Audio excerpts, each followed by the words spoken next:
Kadung leungki konao sele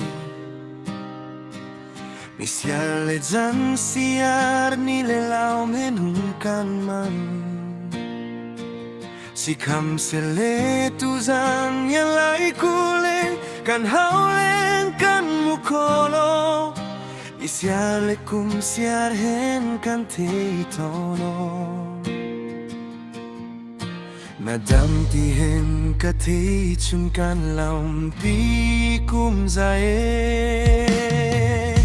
Tu sun nia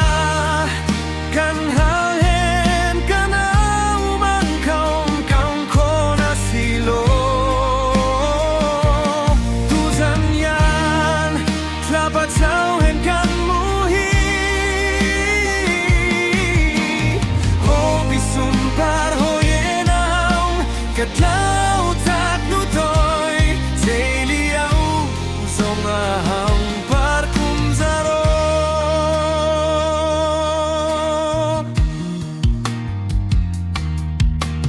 Tunatiam michu sangkat dihen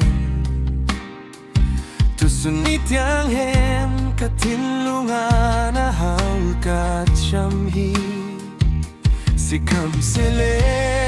Tuzan nazia menau Tunat yam mizulding hen kan ngak riang manghi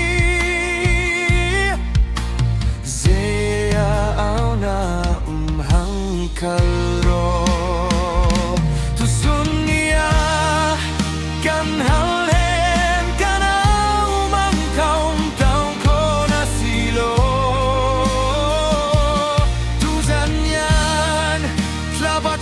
akan muhi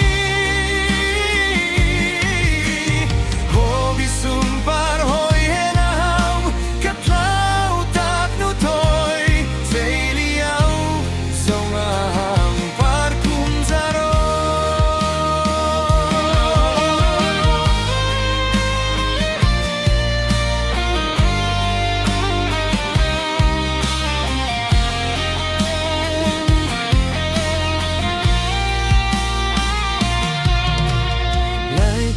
Nadam kar sung zau ngahang parle Na tilti na tlalaut ling nakasuakse